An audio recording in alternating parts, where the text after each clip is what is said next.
A world where many mazes spread across the lands await adventurers to be explored and defeated. A legend is passed down among the adventurers of this world once every few decades. In any of these infinite mazes, a black hole to another world opens, and those who enter the black hole and survive are said to be awarded with immense wealth and superhuman strength. In the Backlot maze on the 38th floor, the boss room, a large monster was laying dead on the floor next to two men. One of the men who made the finishing blow had short black hair, no emotion, and seemed to only have one eye. This man, Adventurer Lekin, the one-eyed wolf, put his sword away in his sheath and raised a fist to his chest in respect for the monster that he had just killed. The other man, Adventurer Bod, the man-eating bear, chuckled about how fast Lekin killed the monster, saying that it was expected of him. Lekin said that Bod's coordination was perfect and gave him an opening for the rest to be easy, which caused the taller man to laugh and promised that he would continue doing such things for the dark-haired man. Lekin used his life sensor skill to see if there was any sense of life still left in the monster in front of them, and it was confirmed that there was, in fact, no sign. He was silent for a moment before telling Bod that there was no abnormality in the area. However, Bod was not focused on the monster anymore, as he was fully turned around and staring at something. Bod didn't believe that there were no abnormalities like Lekin said, and asked the dark-haired man about what Bod was staring at in front of him. The two men stood next to each other and stared at the ominous and infamous black hole that they had heard so much about. Lekin said that even with his powers, he could not see anything beyond the hole, and Bod asked him what he would do, since no one has ever documented what happens if a person would enter these black holes. The dark-haired male said that he would enter first, giving no hesitation, as his friend laughed and followed closely behind. However, when they entered, the two men soon learned that there was no ground for them to stand on, which meant that they were falling through darkness. Their bodies continued to be consumed by the void of the black hole as it disappeared from the maze they were originally in, and the two fell unconscious soon after. Lekin was laying on the grass of a forest, slowly opening his eyes before he sat up with a groan. He wondered how long he had been asleep for, since he would usually wake up at the slightest noise. Lekin called out to see if his friend was alright, but silence only followed. The black hole that they passed through was also nowhere to be found, and it seemed as though Lekin was in a forest with vegetation he had never seen before. The world beyond the black hole. He used his life sensor skill once again, but it confused him since the response of life was too weak, meaning that there seemed to be no humans in the area that he could sense. With life sensor, normal animals were green, while humans were red dots that Lekin could feel. However, there were no red dots in sight, which meant that Bod must have flown to a different place. Maybe even a different world. However, Lekin's perception was starting to increase a bit, to a range of 1,000 feet, which alarmed the dark-haired man. It was a blue dot, and he needed to ensure his own safety first before worrying about where Bod was. Especially since blue was not a life force from a normal being. It was from a magical beast. Lekin pulled out his sword from his storage, an ability that seemed to still be effective in this new world, and still held the same items that Lekin previously had. He held the blade in front of him and stood in place, waiting for the beast to head toward him, as Lekin wondered if the monster had sensed him and perceived him as prey. Out came a boar-like monster that burst from the trees, and Lekin charged forward and gave a single slash toward the monster's side, which caused it to slam into a tree and fall to the ground dead. He raised a fist to his chest once more to respect its death, noticing it was a beast of a species he had never seen before. Despite the unfamiliarity, Lekin believed that he should still be able to absorb its magical power, and he did as so, and succeeded within seconds with almost no remains. Unlike normal beasts, magical beasts had magic stones in their bodies, with the stone being in symmetry of the beast's heart. If Lekin used his magical power absorption, he could steal that magic and use it as he wished, just like how he could in his previous world. He could do it. Lekin could fight even in this world. He didn't know what he was going to acquire in this new world, but he would test out how far he could go with his powers, and started to walk off in a direction with the next priority being food and water. However, his plans would be interrupted by the sound of a girl screaming, which alarmed and confused him. There were no humans within the range of his life sensor skill, causing him to believe that it was likely a scream emitted with magic, until he used the skill again and saw two red dots that indicated humans. He started to make a run for it toward the direction of these humans in order to get information on this world. Meanwhile, two of the same boar-like monsters that Lekin fought were charging at a carriage with a knight trying to guard it. Lekin sprinted as fast as he could through the forest, jumping up and around each and every tree. He noticed that the movements of the lives he had sensed had stopped, and that one of the demons got shaken off during the chase. But there was still another one following the humans. The dark-haired adventurer finally came near the area and found the carriage tied to horses, assuming that there were likely people inside of this carriage. One of the boars had charged at the knight on the horse, which confused Lekin, because this human was not one that Lekin had sensed. All living things had magical powers that should be detected with the life sensor skill without fail. He knew that there were certainly 2 different traces of human magical powers inside the carriage, and even felt magical power within the horses. But this knight didn't feel like anything to Lekin. Were there skills in this world to avoid the life sensor? Lekin started to realize that it was more than just that man, and that there were 4 men in total who didn't have magic powers whatsoever, making the dark-haired man wonder if these men were imposters who looked human. The beast struck its head against the horse, which caused it to fall over and the knight on it to tumble to the ground, and now be more vulnerable to the monster. He thought that it was the end for him, until a swirl of fire turned into a ball that was blown from the carriage and sent to strike down the beast. It did not kill it, but the woman who summoned it stood proudly in the carriage while holding a short staff. Lekin was surprised to see fire magic being used, until the beast recovered from the blast and looked toward the long-haired woman, immediately charging at the carriage. The woman was alarmed, and the knights were trying to scramble to protect her, but they were not fast enough. However, Lekin was.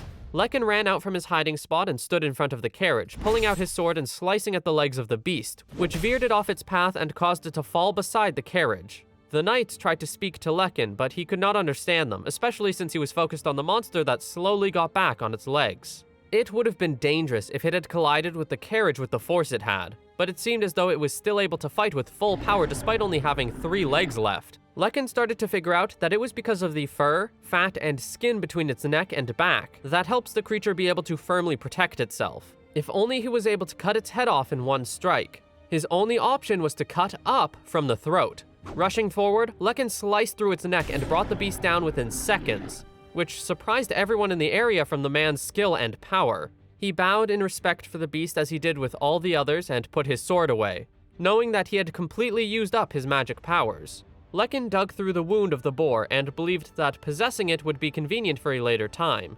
One of the guards walked up to Lekin and tried to talk to him, but it was apparent that the language of the people of this world was completely different, despite how they still looked human. He used his magic sensor on its highest effectiveness and found the littlest magic response from the guard in front of him, causing Lekin to confirm that he was indeed human. The humans of this new world that Lekin stood in must commonly have a microscopic amount of magic, while others had more magic, such as the people in the carriage. 2 women walked out of the carriage and one of them bowed in respect for Lekin, and started talking to him once again in this language he didn't understand. Lekin knew that this girl was the other owner of the magic that he had sensed, and realized that she was likely a person of high status. The dark-haired man finally spoke in the language that he did know, and explained that he couldn't understand her and how the girl likely wouldn't understand him either.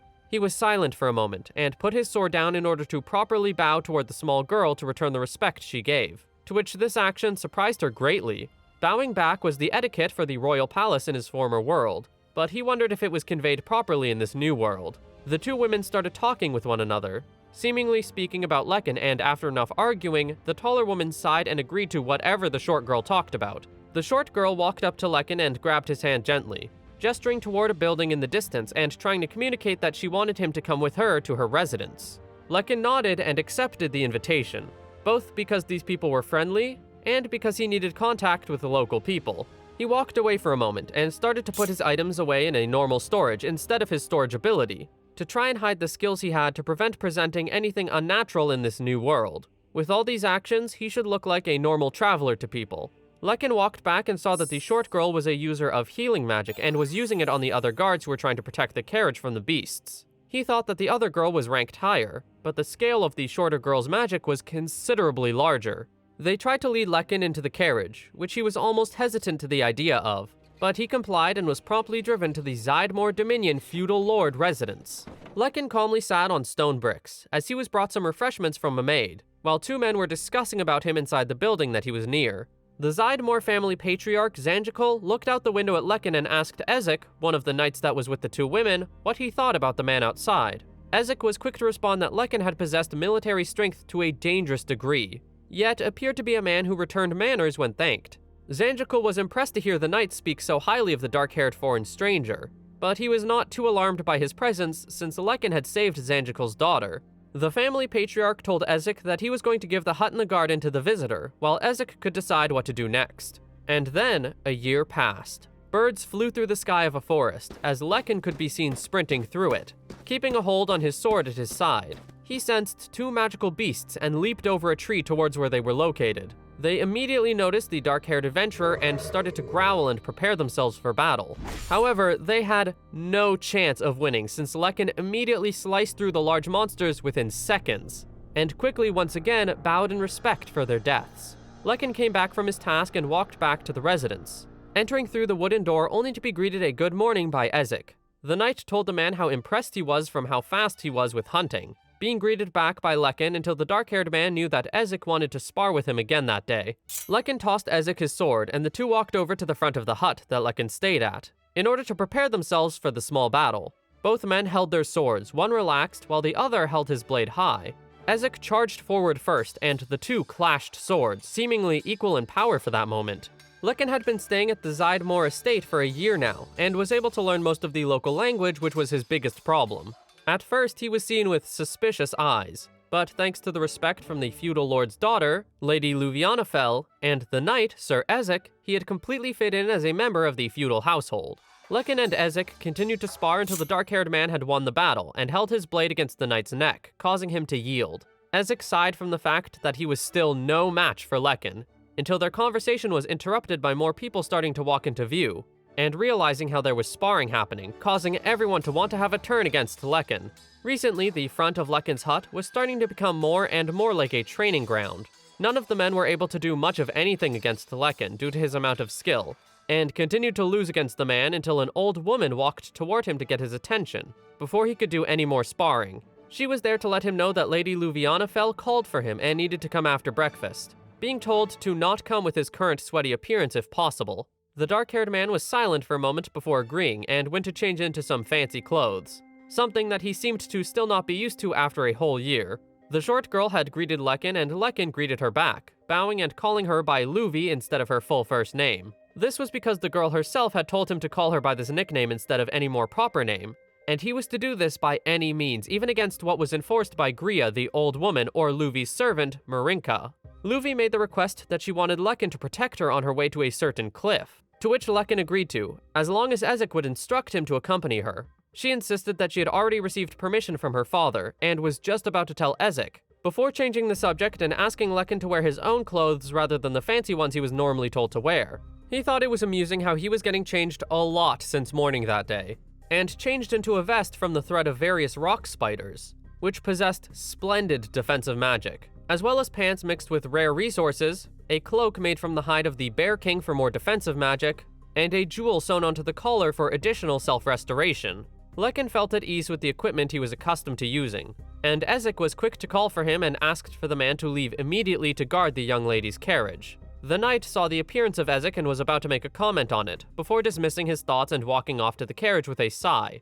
No matter how Lekin looked to people, he certainly did not look like a noble's guard. They reached the forest mountains, and Lekin stayed close to the side of the carriage as his job was to mainly protect the patriarch of the family and protect the young lady when either of them go out. It was an easy job for him, since they seemed to only go into the forest and the outskirts rather than the town. Except it was all a little too easy. The Zydmore household was too comfortable to accept a strange foreigner like him, but he didn't come to this world for a peaceful lifestyle. He had come here to see things he had never seen before, to fight strong enemies he had never fought before, and to receive wealth and strength. It seemed that this world also had mazes that he was familiar with from his previous world, which gave him the interest to want to try and explore them in the future. However, his thoughts were interrupted by the response of a magical beast in the vicinity, which caused Lekin to walk up to Ezek and give the signal that he would deal with it before it came closer. Lekin sprinted off toward the direction of the beast and found it climbing down one of the trees, a spider monkey, which immediately lunged forward. He dodged the attack, and the beast decided to try and prepare a breath attack, but Lekin was faster to react when he heard the threatening sound, and charged toward it to slice at its throat before it could release it. It was stunned for a moment before the finishing blow was dealt to the spider monkey, and it was decapitated before it could react, and the corpse fell to the ground. The magic stone was quickly dug out of the dead monster, as Lekin was now familiar with how this world also valued magic stones. Other than their use for huge rituals and magic, it was also the raw ingredient for magic potions, and also an ingredient for a thing called a magic tool.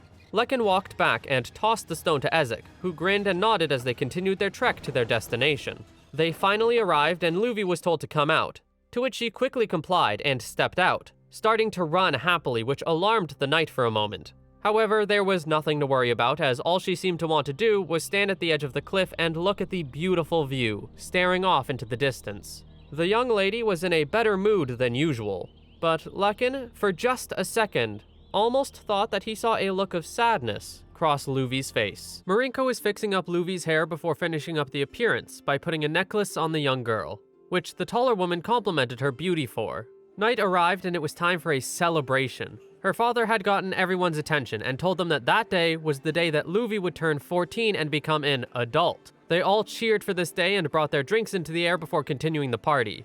Knights could be seen at all of the tables spread across the large room of the residence, and Lekin was stood next to one of them, staring at the large cooked chicken. One of the butlers noticed and asked the dark-haired man if he wanted the food separated, to which he confirmed and it was done promptly as told. The butler gave Lekin the new plate of food as Lekin apologized for the trouble and ate his food, remembering how it was delicious due to being covered in plentiful spices to give it balance. Lekin was stuck in his thoughts and remembered how he believed that Luvi was just a simple-minded child, but it seemed that in this world, 14-year-olds were treated as full adults, which meant that marriage was permitted. Ezek walked up to Lekin and started up a chat that seemed normal at first, even asking about if Lekin wanted to try some wine, until the knight suddenly went silent for a moment and asked if he could talk with the dark-haired man. They walked over to the corner to talk more privately, as Ezek explained to Lekin that he should avoid going near the library for a while, confusing him, until Ezek explained that there were going to be messengers from other households who would be visiting one after another to congratulate Luvi for turning 14.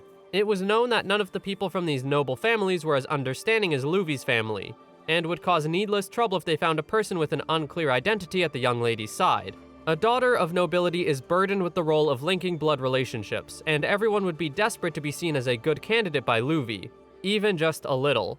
Ezek apologized for the request, and that was the end of his chat. The next day, Lekin was back to hunting more frequently, since he had less time constraints due to protecting people of the residence so much. He had been hunting for valuable prey near the mansion, and decided to try and go deeper in the mountains to try and find a formidable magical beast, and his wishes would come true. An extremely large blue dot could be sensed by Lekin, which was surprising about how exceptionally strong the response was. It was only Lekin's third day since he started going out, so he believed that he was lucky to be able to encounter one so quickly. Lekin quickly took out his sword and hid behind a slope to wait and close in when it would come close. After a few minutes, the dot had gotten larger, and out came a large creature that seemed to be a cross from a turtle and a porcupine. The creature was eating one of the boar-like monsters that Lekin fought before. This was the first time that Lekin had seen this magical beast, and it stood at 10 feet tall and 20 feet wide with a fairly hefty build. It had 3 eyes and 6 legs that were fairly short. Lekin hummed and thought about what to do next, and knew that he didn't know the weakness of the monster or how to attack it, which would prove to cause trouble, wondering if he should challenge this beast before it realized his presence. But if Lekin were to do that, he would try to slice at the monster and have no effect on it before immediately getting killed by it. It was simply not going to work, and it would be reckless, causing the dark-haired adventurer to believe that it would be best to withdraw. However, Lekin would step on a branch and make a small bit of noise. The monster perked up its head and the quills on its back started to stand straight up, signaling an attack. Lekin flew into the air with a wind spell and dodged each and every attack of the quills being sent toward him. His wind skill was not one for flying, and it seemed that he would not be able to get any more distance even if he were to use up all of his magic. Suddenly, the rush of quills stopped for a moment, confusing Lekin until he realized that the monster was preparing a breath attack. He dodged that one as well, just barely, but dodging it meant that he was sent to the ground. The air was cold due to the attack, and Lekin knew that if he took the blow with his current equipment, he would be screwed, and so he made a run for it into the forest. Since the beast was a slow-moving opponent, Lekin entered the forest with the hopes of shaking off the monster and managed to already run for 100 feet, hiding behind a tree to catch his breath until the beast came barreling through the trees while curled up in a ball. The monster was slowly catching up with Lekin, and he knew that he needed a plan to get away from it, before noticing a cliff in the distance. He proceeded to fly up the side of it as the monster followed behind. Lekin got up and hid behind a tree before the beast could notice where he went, and it looked around in confusion, before slowly walking away. He was astonished by how strong that magical beast was and pulled out some magic stones to replenish his magic, before remembering that he had medicine provided by the Zydamore household that he hadn't tried yet. However, when he drank it, he spat it out almost immediately, because it had tasted pretty much inedible to him. Despite drinking it, it gave no sign of complete regeneration, and decided not to drink the rest if it was not going to heal him quickly. Lekin attempted to use medicine from his former world, but it proved to be weak as well and wouldn't replenish his magic, meaning that he would need to get a replacement from somewhere else. If Lekin were to meet that magical beast again, he most likely would not be left unscathed. He made his way back to the Zydamore household and noticed the carriage of an aristocrat, assuming that a guest must be staying over, and came while he was out hunting. However, Lekin couldn't help but take a great notice in how terribly luxurious their carriage was. A few days later, in the night, Lekin sensed something wrong and jumped awake, wondering what was happening. There was a magical being on site, and it was heading straight for the main building where Luvi and Marinka were. Grabbing his sword and armor, Lekin knew that it was an invader, and quickly made his way toward its direction in order to protect the people of the household. He sprinted toward the main building of the residence, as a woman was seen trying to climb up the side of the building with ease and jumping over the roof. Lekin knew that this woman was a skillful assassin, before realizing that the woman was going to the direction of Luvi's bedroom. He knew he wouldn't make it in time if he used the stairs, and promptly used his wind skill to fly up onto the roof, while the assassin would use a rope to dangle from the roof and stand outside of the window of Luvi's bedroom. Luvi was in a deep sleep, and the woman stuck a dagger into the window to try and pry it open.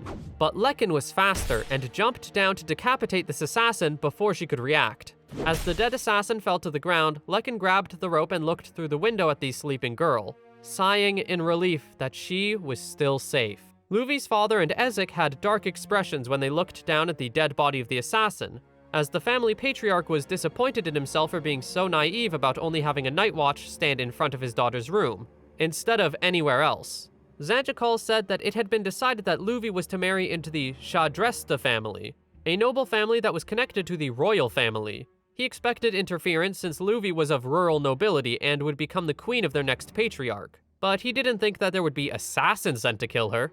Ezek wondered if it would have been possible to capture the woman without killing her, but Zanjikal had Lekin's back and explained that the assassin would have likely chosen death if captured, and would have refused to confess anything. Plus, even if they knew about the mastermind, there would be nothing they could do now, and it would be better to just not know.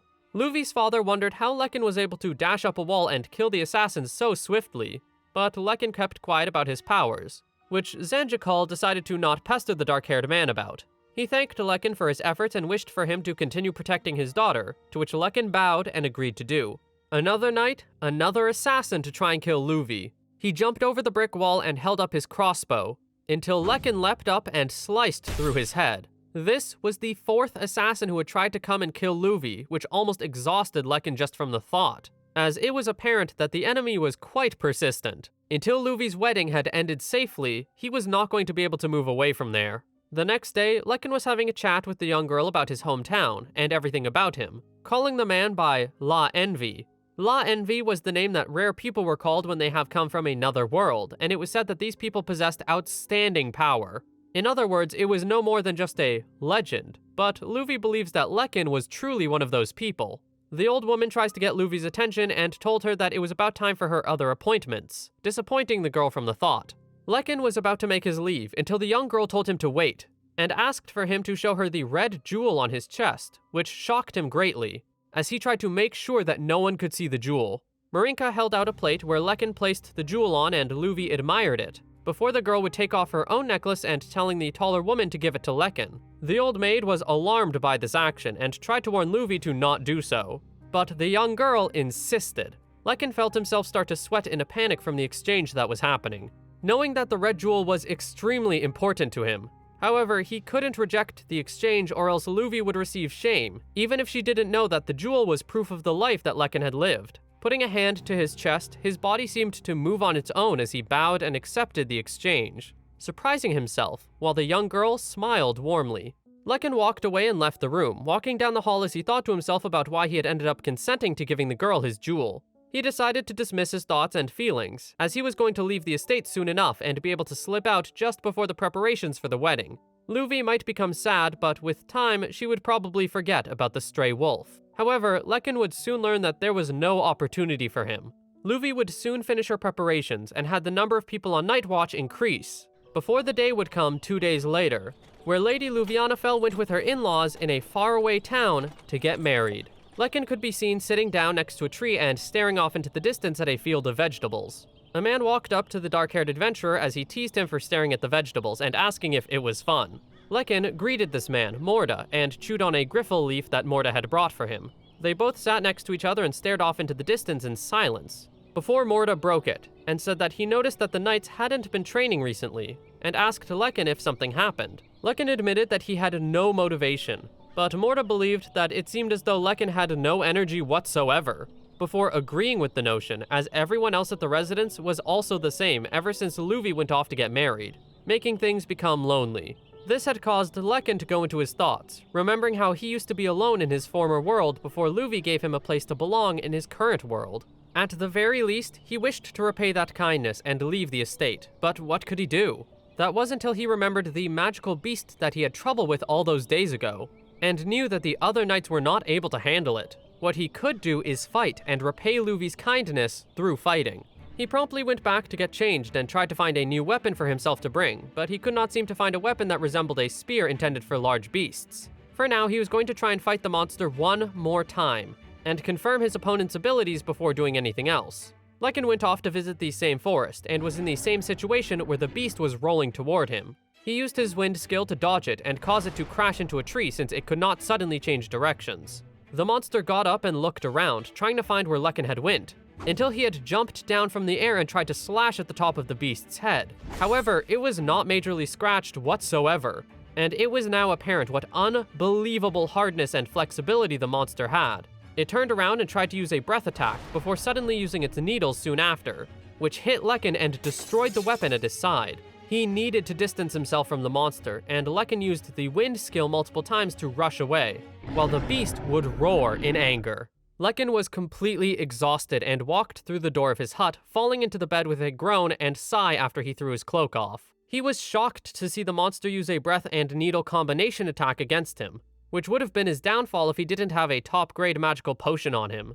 Potions. That was also a problem that was giving Lekin a headache. He had many mid-grade magical potions himself, but he didn't fully understand the plants and raw materials and how to properly use them. At any rate, Lekin needed to find a doctor and learn the right production method, so that he could start making quality potions himself. Despite everything, it seemed as though that day's fight was valuable, even if he couldn't fully defeat the beast. He was able to understand its scope of power and how to possibly deal with it later, but the problem was how to attack it. There was an exposed portion of the neck before the spikes, but it was extremely hard and durable. He thought that he should have aimed for his eyes during his sneak attack, but it was unlikely for Lekin to be able to stab at that same opening a second time. If the weakness was close to the throat, it would be too dangerous even with a proper weapon, and Lekin thought about how Bod would be compatible with such an enemy. Lekin was going to fight it again soon and find a way to escape, knowing that it would be harder to defeat the longer he took. Once again, another attempt at fighting this beast. Lekin was trying to find the monster and quickly noticed that it was curled up and sleeping nearby, giving another chance to the dark-haired adventurer. Lekin looked at the necklace that Luffy gave him and started to believe that there may have been benefits because of it. He slowly came closer to the monster and brought out his blade, wondering where he was going to aim and quickly deciding that it was going to be the third eye, and he was going to gain the upper hand once it was destroyed. Lekin leapt up from his hiding spot and aimed for the eye, only for the monster to immediately wake up and move away from Lekin's path. However, he was actually successful this time in piercing through the skin of the monster. This had confused him since it was the same place that he had hit before. So, what was different this time? Slicing down the side of its head, the beast roared and went over to try and bite at Lekin, until he leapt back before it could do so.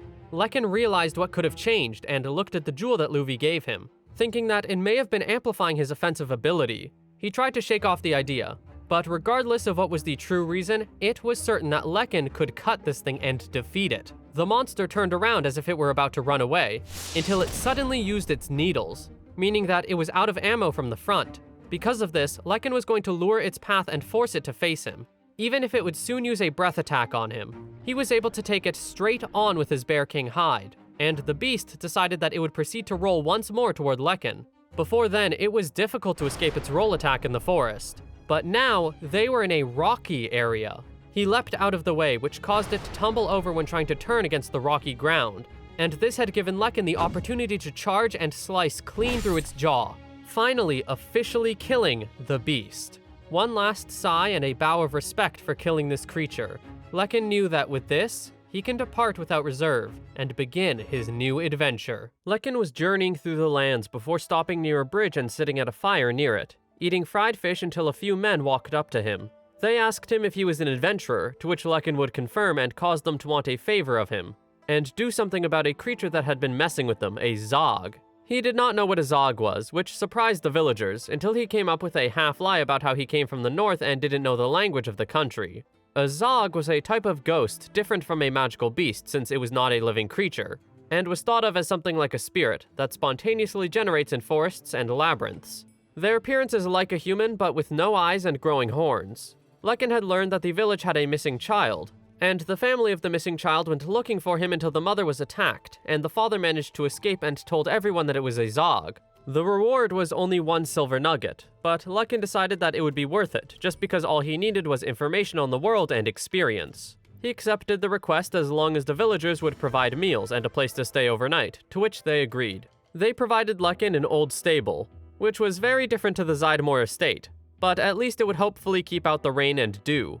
The Zydmores, along with Ezek, wished a happy goodbye for Lekin, and told him to keep being a La Envy a secret for a while, giving him a parting gift of lots of money for his journey. Once day had arrived, one of the villagers led Lekin into the forest to where the attack happened, which was surprisingly not far from the village itself. The man in the hat was about to leave until Lekin stopped him, and said that he sensed that the ghost was likely within a 300-foot radius, and it would be a danger to the man if he left by himself. After a couple of minutes of walking, the two had arrived and found a creature sitting down near a tree.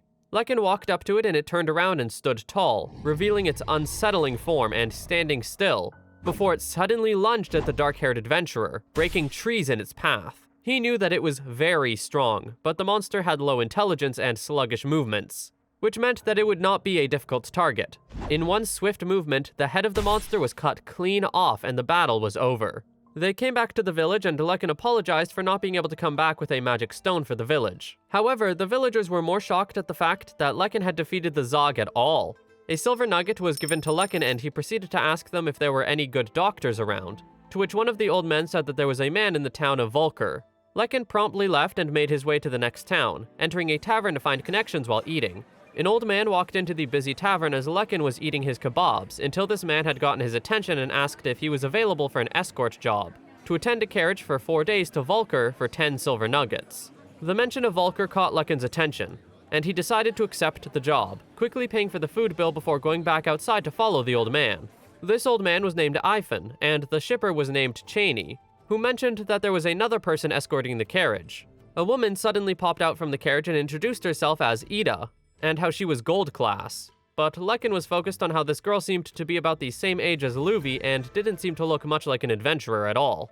Lekin asked her about these classes and organization, to which Ifen started to explain. A class was attached to an adventurer depending on their abilities in order to easily do their jobs, and registration was something that Lekin could do at Volker. They were now preparing to depart soon, and Cheney told Ida to get off the carriage and walk as well, causing her to be confused because she could see further. But Lekin knew that she was only making the carriage heavier. He thought that she was a useless novice. However, she did happen to have a fair amount of magic. Not only did this girl have something to her, but the client that Ifen and Cheney were escorting also had something about him as well.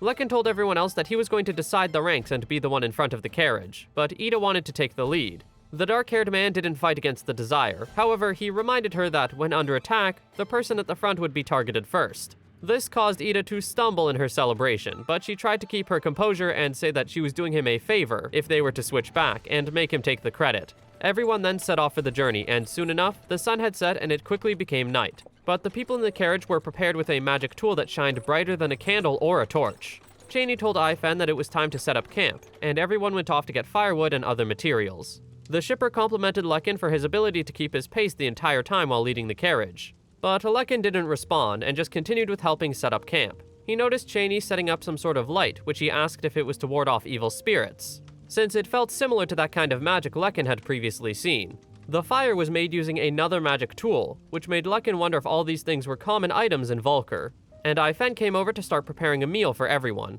The two men wondered what they were going to do with the young girl with them. and if she was going to catch up with them after remembering her job. Lekin thought that was a harsh remark even if it were true, remembering how Ida could no longer catch up with the carriage after their third break. He could sense the girl in the distance and assumed that she had collided with a tree along the way, but his thoughts were interrupted by Ai-Fen asking if he could go pick Ida up before the meal was finished. Lekin was a bit reluctant due to the fact that he would have to leave the client behind for an escort, but they insisted that it would likely be fine. Cheney wondered if he was going to need a torch during his trek, but the dark-haired adventurer reassured that it would be fine as the light from the stars was enough. However, as Lekin was making his way away from the camp, he felt as though something was off, and decided he was going to use a few magical stones to use his wind skill to quickly go find Ida and return as fast as possible. Meanwhile, the men were sitting by the meal that was still brewing, until the horses started to act up. Ai-Fen was alarmed and decided to check up on them until he saw glowing eyes in the darkness, scaring him for a moment, before he was confused about how fast Lekin had returned with Ida. The girl smelled the food and immediately woke up, apologizing to the others and explaining how she had seemingly hit her head on a tree and passed out. Soon, everyone went to sleep after the dinner, but Lekin couldn't help but still be awake, even if it were about to be dawn soon. The protection against evil spirits was good at keeping away anything strange from the campgrounds, but Lekin knew that something was bad. He had sensed a large number of magical beasts gathering around the edge of the protection, a number that was almost around 200. Dawn arrived and Lekin went over to wake up Ida, not for food, but rather to depart immediately, which confused her.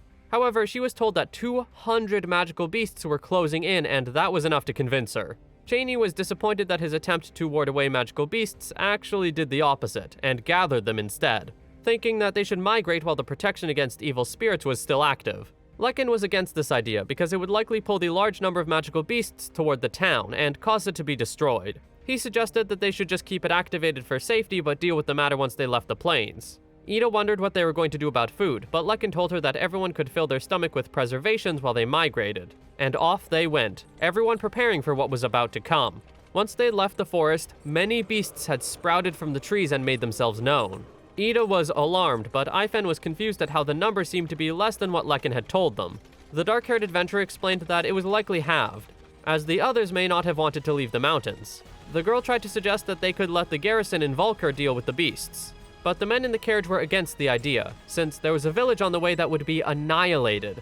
Lekin observed the monsters that came out and only saw lower-level magical beasts similar to regular wild beasts, not even sensing any monsters with outstanding magical power.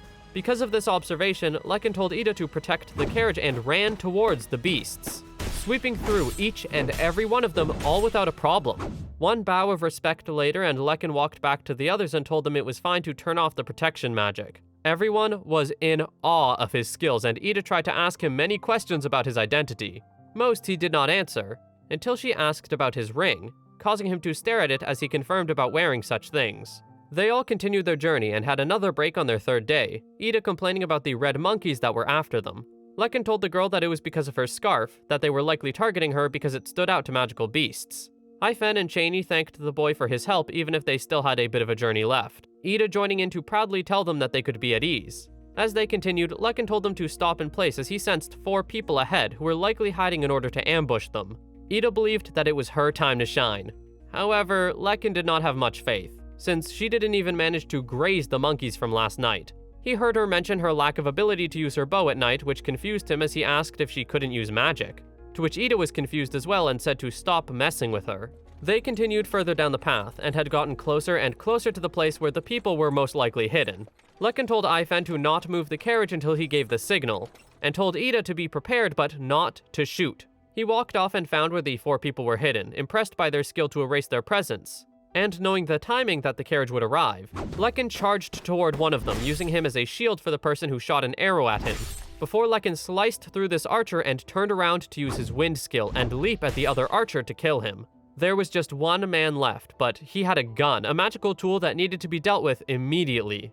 Lekin used his wind skill to throw off the path of the gun so Lekin could dodge it, but there was still a large explosion that caught the attention of the others, causing them to be worried and go take a look. They all arrived to see what happened, confusing him, but his confusion was dismissed by them asking what happened and if he was okay. Lekin reassured that he was fine and the explosion was from a magical tool. The others wondered what they were going to do with the bandits, but Ai-Fen said that it should be fine to just hurry on ahead. Ida jumped down from the carriage when she learned that the bandits had the same class adventurer badge that she did, which angered her, until the 2 men said that it was likely not theirs anyway. They finally decided to just continue on their way and try to reach the town of Volker as the sun started to set. Ifen went off the road and confused Cheney until the old man explained that it was probably good to purify one's body at the riverbed. Everyone was getting refreshed at the river, and the old man turned around, confused as to why Cheney wasn't coming, until Cheney explained that he didn't want to let go of a wooden box that he was holding. Ifen hummed in thought before suddenly using a sleep spell to make Lekin and Ida fall asleep, as he proceeded to pull out a gun aimed towards Cheney. He felt confused and betrayed, wondering why his friend for 5 years had suddenly turned on him. But Ifen, no. The old man revealed his identity to be Maracus. Cold-blooded Maracus, a man who should have been executed long ago. But a man named Zach Zykars had seemingly saved him. Maracus decided he had talked too much and was ready to shoot Cheney. However, Cheney was not alarmed, as Lekin already had the situation covered. The old man tried to turn around to use his weapon, until Lekin cut off his arm and made Maracus wonder why the spell didn't work. Lekin did not reveal the secret and proceeded to kill the old man, disappointed that he had made many errors such as disclosing his own secret during a proclaimed victory. Finally, everyone had arrived at the town of Volker, and Lekin was able to get some much-needed rest. He got up to get dressed and made his way down the stairs to get some breakfast, offending Ida along the way by not sitting next to her.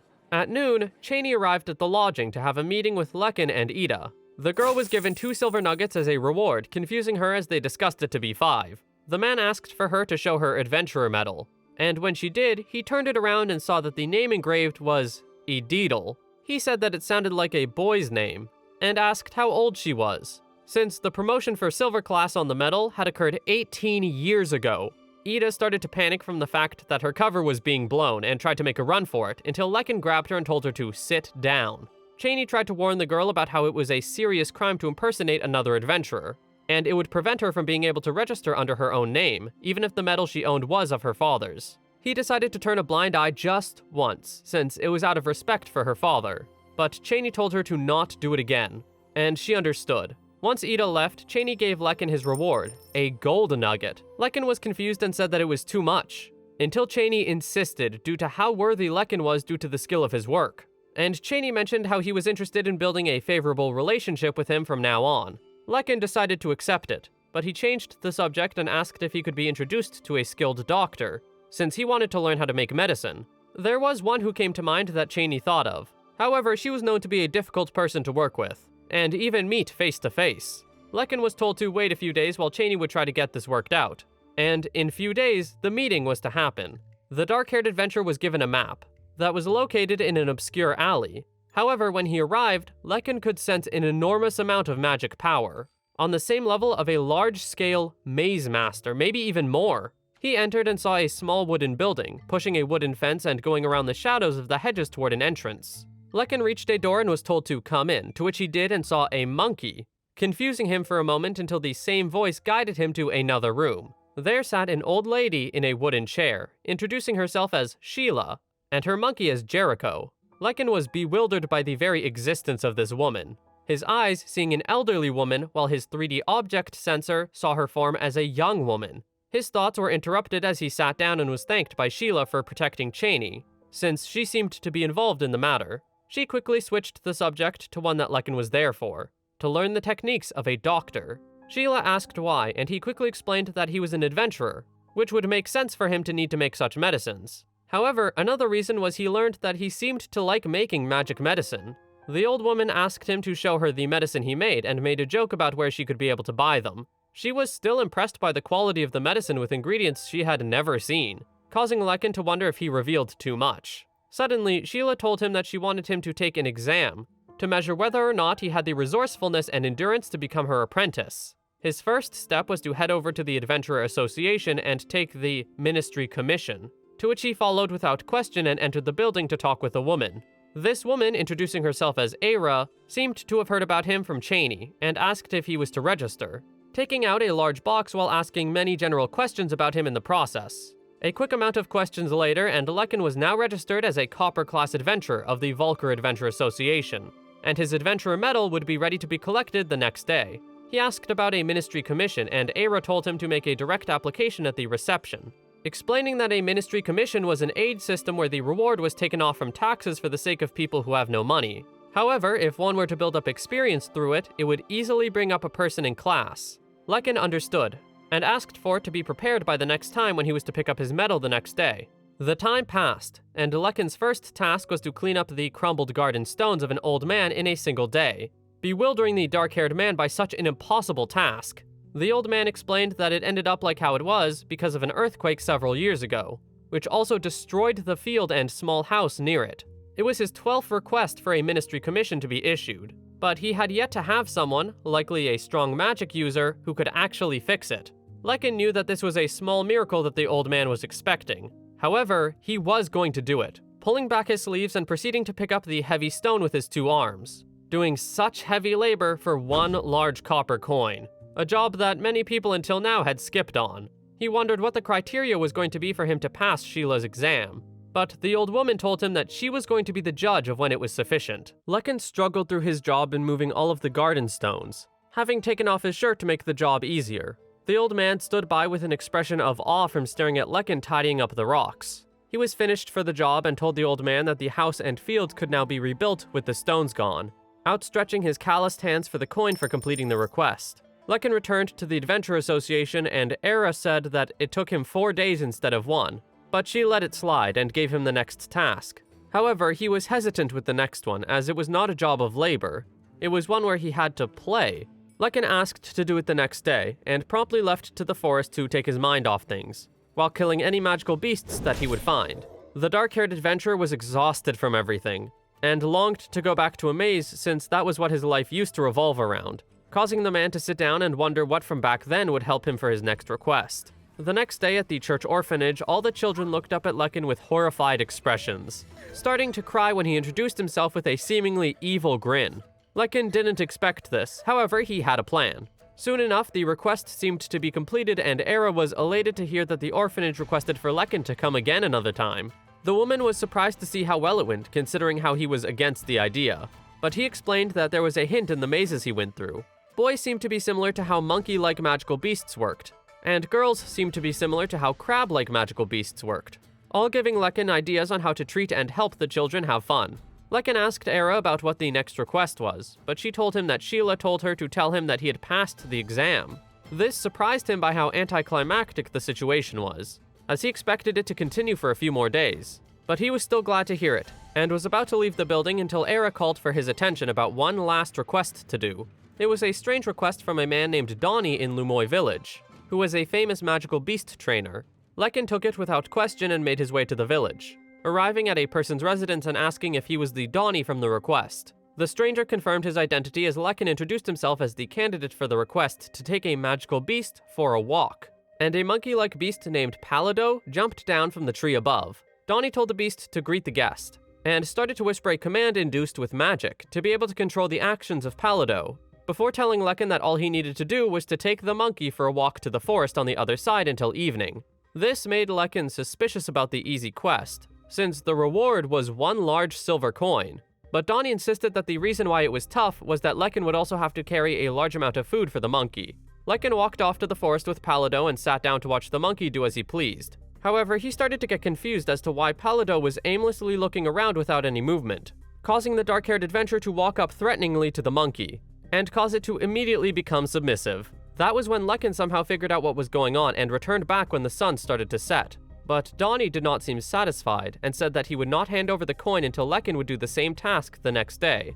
The dark-haired adventurer asked if the true reason was because he didn't let Palido run away, and Donnie was surprised at how Lekin figured it out, and be able to bring back the monkey despite Donnie's efforts. The reason why Donnie was trying to get the monkey to run away was because, back then, many people in Volker would have their gibbon fight a timber wolf from the Bart's village. But the wolves would keep winning, which made Donnie worry about Palido's safety, after the feudal lord wanted to revive the tradition.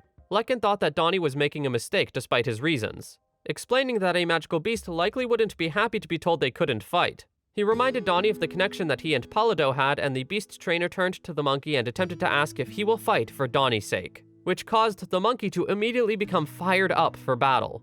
Lekin told Donnie to send out another request to the association, one related to battle training for a magical beast, as Lekin wanted to train the monkey himself. At least, that was what he told Sheila. He trained the monkey for 10 days. Even if he didn't get to see the match in the end, having full faith that Pallado would have won, and that he did. Despite Donnie's win, the man still tried to appeal that the Timberwolf was more suited for defense in order to keep the Gibbons safe, and continue being helpers to the weak. The opponents were not too happy and insisted on a rematch in 10 years. But it was likely that Donnie was now flooding in requests for his training. The subject now changed to apprenticeship, something that Lekin was looking forward to as he asked for confirmation despite what he heard at the association, to which Sheila quickly confirmed was the truth. Sheila told Lekin that they were to head out and gather medicinal herbs around Vulcar, one of the reasons why she settled down there. They arrived at the same riverbed where the true identity of Maracas was revealed. However, a young woman came instead of an elderly one. Lekin was not alarmed or confused, as he knew that this woman was still Sheila, as he explained his ability to see her in two forms at the same time. She told him that it was more convenient for her to leave town like how she looked now, and the two promptly got going. The woman was way faster than Lekin, bewildering him since she told him to follow her.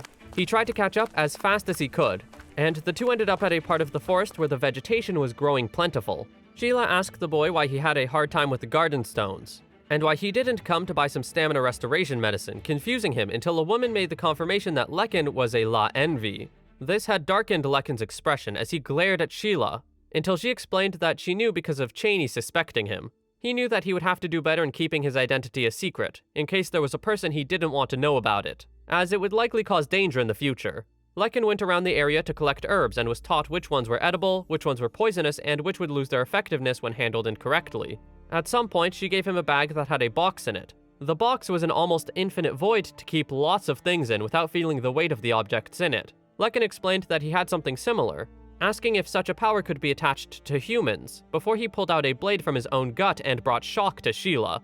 He wasn't sure what the limits were to his storage, but he could store more than what Sheila had ever seen in her world, warning the boy to not be taken advantage of due to his ability. They continued gathering more herbs, and night arrived, which meant that it was time for dinner. Sheila used a small spell to manifest a light in the air without chanting anything, which impressed Lekin since he was not able to do such feats. The woman told him that he had enough magical power to do so, and just likely needed to train for it, to be able to acquire it. She asked how he acquired magic in his own world, and Lekin explained that it was a rare ability, obtained in his former world when defeating magical beasts, and it wasn't something you often chose the type of, especially when fighting maze masters. In the current world, it seemed that a person would need potential for magical power when born, before they could start to train and use it. The amount of magical power a person possessed depended on the separate type of aptitude and talent. All this information caused the boy to realize that there was a possibility to acquire magic through training, instead of having to replenish his energy through stones and such. Sheila was willing to teach him, and the first task was to try and learn the lantern spell. He focused the energy into his hands, and something lit up before it quickly disappeared, still exciting him from the fact that it happened at all. The woman was impressed as well from the fact that he was able to get it on the first try, and told Lekin that he should just practice it for a while at various sizes and distances. Her words were almost lost to the wind as Lekin stared with childlike excitement while continuing to practice the spell, quickly getting better with each second. Dawn broke, and Lekin had successfully gathered 100 bags of each of the 22 types of medicinal herbs for Sheila, all because of the help of learning Lantern. He had actually used his object sensor ability instead, but he was going to keep quiet about that power for now. Sheila told him to keep the bags in his storage as they went to the next place. However, this next place was farther than Lekin expected, as they had been running since morning. He started to understand why Sheila took the form of a young girl, considering it would be shocking to see an old lady run past people at this speed. Lekin decided it was time to test out the stamina restoration medicine once more, and realized how effective it was, giving strength to his legs and giving him more ability to run for a while. Right now, his priority was to learn skills of magic and crafting medicine before he would set off for his next part of his journey. They finally arrived at a mine shaft that had many gems that would become versatile catalysts, grabbing a large amount due to Lekin's storage. As they were about to leave, Lekin used the lantern ability, which impressed Sheila from how fast he was able to grasp it. But the moment was interrupted by someone walking toward them with a pickaxe. This man claimed that this cave was his mine since 5 years ago, despite the woman having been using it for over 100 years. Sheila decided that this was going to be another lesson and used a spell called Petrify on the man who was about to attack Lekin, causing the man to freeze in place. Another spell, Dehydrate, caused the stranger to wrinkle and turn into dust in front of Lekin, as Sheila claimed it was best to see the spell done in person. Lekin was still trying to wrap his head around the entire identity of this woman, wondering if he made a mistake to learn from her, aside from anyone else. Lekin was trying to sleep before being awakened by Sheila's monkey, causing the man to scream in surprise. The old woman walked into the room and told him to get everything ready for the day. He got up and went into the other room to try and use a pull spell to bring the tufts of herbs to him to tie onto the ceiling, practicing his magic until he would get the hang of this new spell until he could learn harder ones. A long day later of hard work, and everything was cleaned up from the materials that the two of them had brought back from the forest. However, Lekin was starting to fall asleep from the exhaustion. Sheila woke him up, as they were going to go out to town and sell the barrels of potpourri, something that was used to ward off magical beasts, to a man from another shop. The man gave Sheila a bag of gold coins. The amount surprised Lekin, considering that it was just some wild grass, and the two promptly left to go around to other places in the town. Lekin asked if the potpourri didn't work on Jericho, but Sheila explained that she cast magic on the monkey to prevent such things to have an effect on him. They finished their work for the day, and the old woman remembered that Lekin wanted to go to a maze, so she told the boy that they could go take a break for 10 days in order for him to go to a maze. The closest one, Golber Maze, was 2 days away, but it was going to take even less than that with Lekin's power. Before he would go, he decided that he was going to get some information on the maze, but his thoughts were interrupted by a man walking up to him and saying that there was a message from his master, Cheney, who wanted to have dinner with Lekin. The two men met up and Lekin thanked the man for his efforts in helping Lekin with becoming an apprentice under Sheila. But Cheney wanted to thank Lekin as well. After a bit of eating, Cheney immediately got into the point of the meeting, and said that the gun that Maracas had was made by Sheila's close friend. He was confused as to why the item was handed to an assassin, and suggested to Lekin that they should try showing it to Sheila for more information. Lekin started to realize that he was beginning to let his guard down too much around this man, and had an internal conflict on whether or not it was okay to do so. He decided to change the subject and ask about the Golber Maze, to which Cheney was able to provide information of where to buy a map and some vague information about the maze itself. With all that in hand, Lekin made his way to the maze capital, Golber, by the next day. There was a group of knights who pushed through the town without a care, catching Lekin's eye as there were people that Cheney warned the dark-haired adventurer to not get involved with. The reason why is that they had stalked and blackmailed an adventurer who previously obtained a treasure from the maze, a dagger that had an unusually high price. These Earls' knights forced the adventurer to put the dagger up for auction, and pretend it was worth less than it actually was. And the only people participating in the auction were those in connection with the Earl. Lekin tried to go around the back of the town until he was suddenly talked to by a soldier who had a completely different vibe than the Earl's knights, which meant that there were a lot of former adventurers in this capital. The entrance to the maze had a big entrance with a large number of adventurers who all seemed to be bright and energetic. Lekin tried to hurry to enter, however he was stopped by a soldier and was told to wait in the back of the line, which was something he was not accustomed to. Once he finally entered, he took a deep breath with a smile and looked at the map, before getting surprised at how people seemed to be disappearing and appearing from the floor that he was on. Lekin decided to dismiss the unfamiliarity and continue on, believing that he would soon understand the more he went through the maze of this world. He finally reached the stairs and was surprised by the size of them, seeing how his life sensor was not able to see the lower floors. On the first floor, there were only red monkeys to fight, which did not bring much challenge to him, and so Lekin went to deeper floors. The next floor had timber wolves, which were also not a problem. However, they seemed to drop a box with a small item that Lekin didn't recognize. A scream for help was heard down the cave, and two people were being attacked by another wolf, until Lekin swiftly saved them, the beast dropping a box with a dagger inside. The boy thanked Lekin, but Lekin was more focused on what the small gem he obtained was, asking the boy what it was, only to learn that it was a red potion. He told the boy to use it on the girl over on the ground, and the boy apologized to her before going over to use it, to which it was effective immediately. Lekin assured the boy that there was no need for repayment and turned around to leave, as he had gotten the information that he wanted the most. The third floor seemed to just be rocks and nothing else in the large cave. At least, that's how it seemed at first. Some of the rocks did not look any different than the others and had magical powers, making him wonder if it was the beast of the floor. He tried to slice through it and learned that it had slime properties, and the blade had no effect on it. Lekin turned around to try and see how other adventurers would deal with the issue, and noticed that these certain rocks seemed weak to magic. This caused him to take out an item he had kept stashed in his storage, a lightning dragon gauntlet. It would shoot lightning when magic passed through, and he tested it out on one of the magical rocks, getting a successful result immediately. As Lekin thought, mazes were really where he felt alive. Lekin couldn't remember what his parents were named or looked like. All of his memories from when he was young were hazy, but they were all negative. He was eventually taken in by an orphanage only to realize that the nuns were horribly strict and very harsh, which caused Lekin to escape the orphanage and go down a random direction, eventually stumbling upon a maze. Lekin walked into it and was immediately attacked by a monster, being pinned down by it. before he saw a sword was next to him and he used it to stab the monster in the eye and kill it.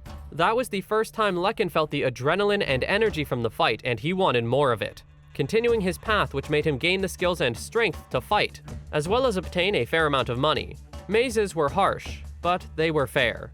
On the 25th floor of the Golber maze, Lekin used his wind skill to leap above a spider beast and stab it in the head.